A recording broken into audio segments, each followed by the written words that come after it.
Welcome to Stories for Wonderful Children. I'm Dan Wendelin, your host and storyteller.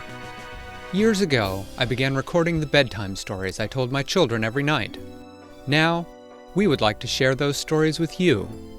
I hope you enjoy my Stories for Wonderful Children.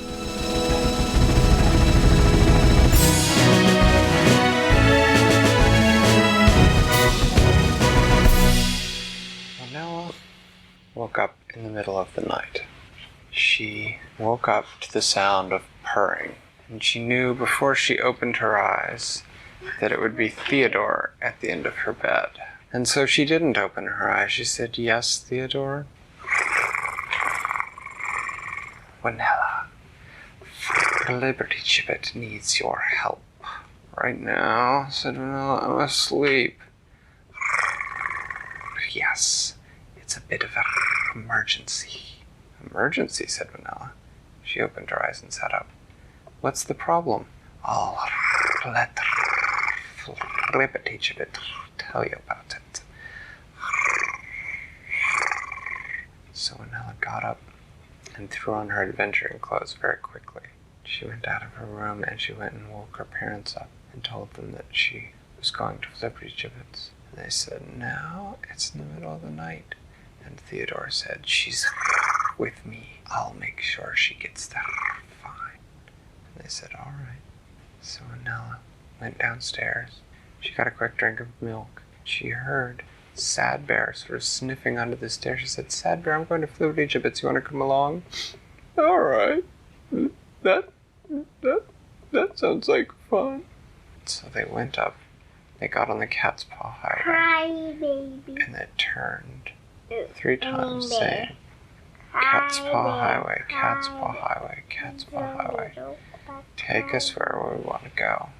And they found themselves in the jungle. Winella ran right into the castle. She said, "Flibbertygibit?" Flibbertygibit was there on his throne with a number of other cats, including 2 sort of smaller cats who seemed very upset. He said, "Oh," What? seemed very upset. Why? We'll find out. Flibbertygibit said, "Oh, Winella, well, thank you for coming." He said, "We have a bit of an emergency. These cats are the Fergusons." Winella said, "It's nice to meet you." He said, "The Fergusons have a baby kitten, just 3 months old, and the kitten has wandered away, and my guards have followed the kitten to the edge of the dark jungle." "The what?" said Winella. "The dark jungle.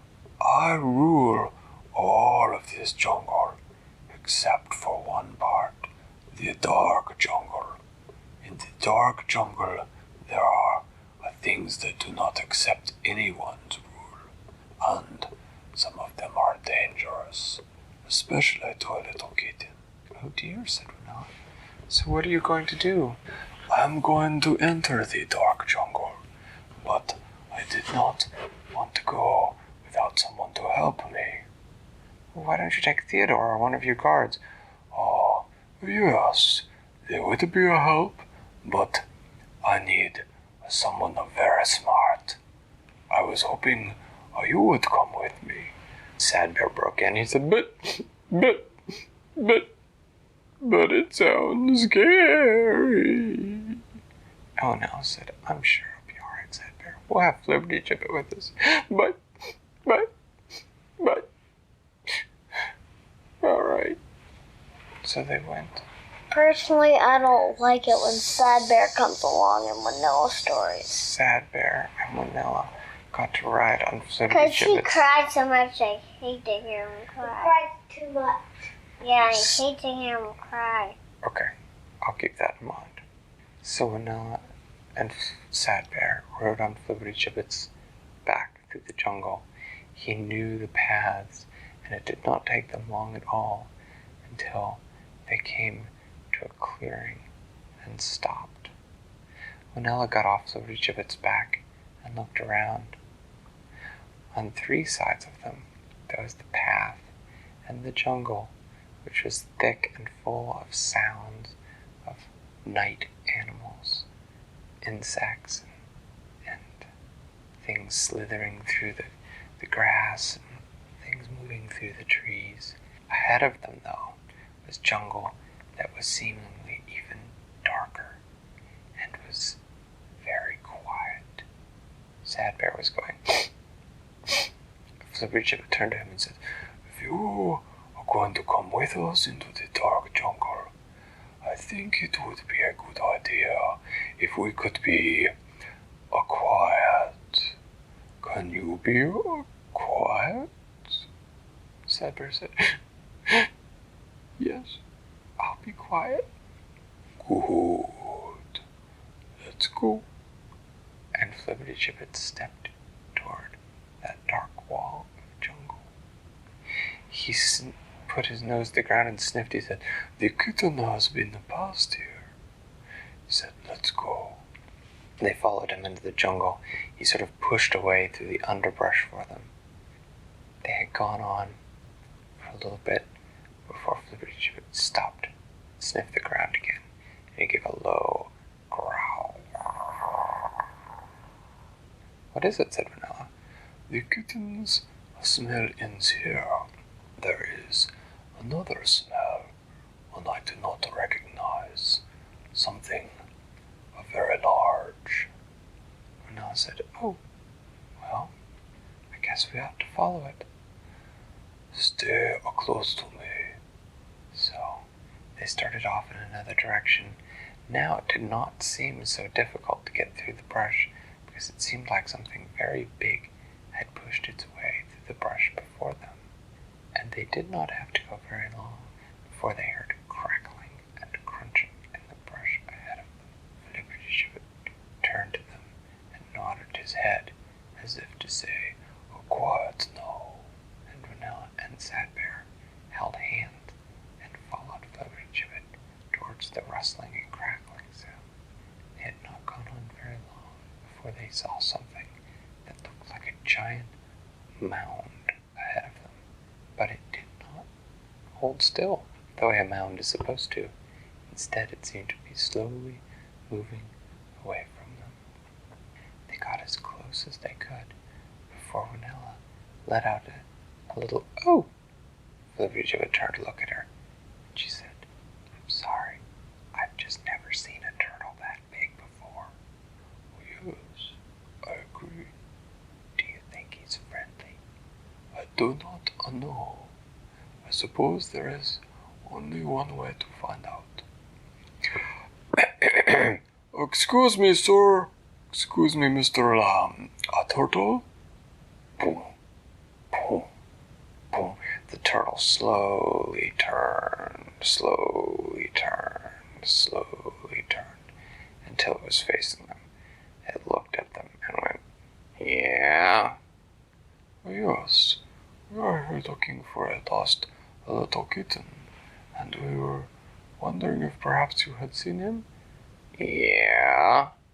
"Where have you seen him?"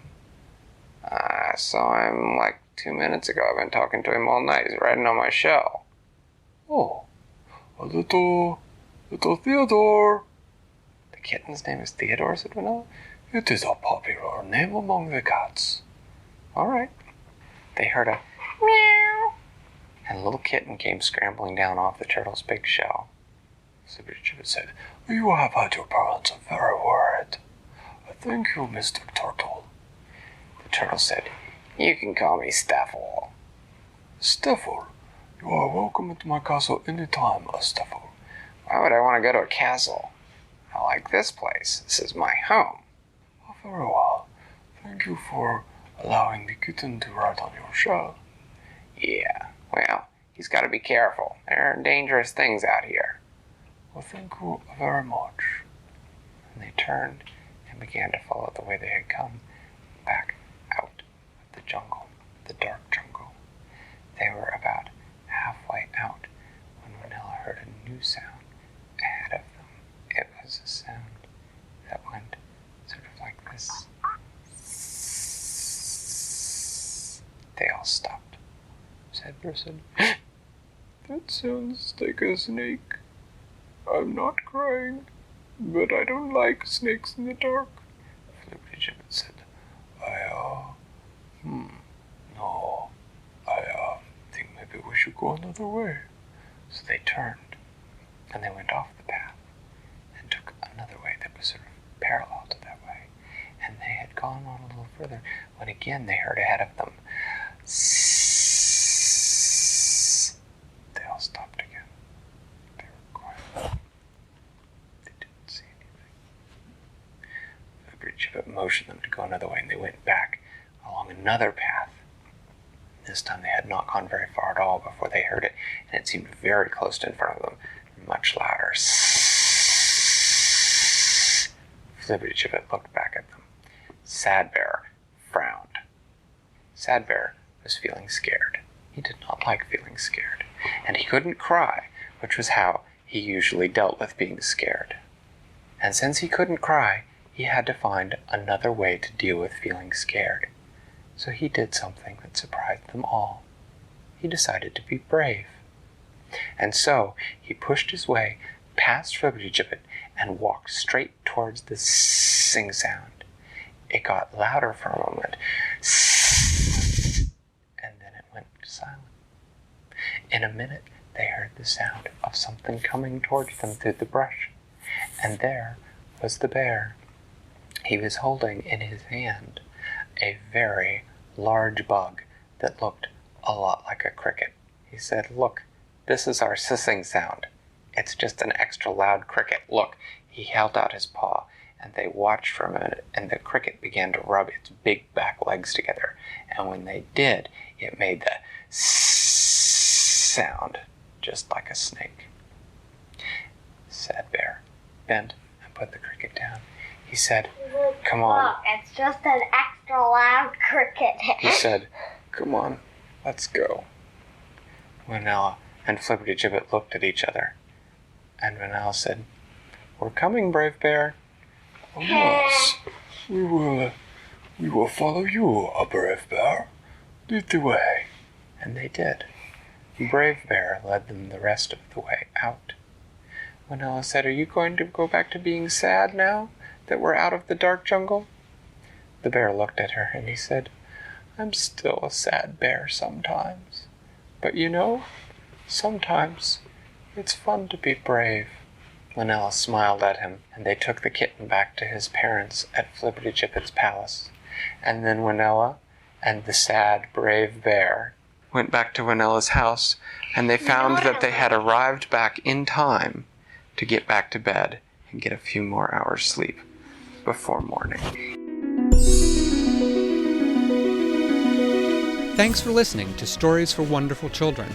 I created today's story, but questions and witty commentary were supplied by my children. The music was created by Brandon Thompson. If you enjoy the show, please tell someone about it or leave a review on your podcast provider. Our website is storiesforwonderfulchildren.com, and you can also find us on most social media. I'm Dan Wendelin, reminding you to tell someone you love a story.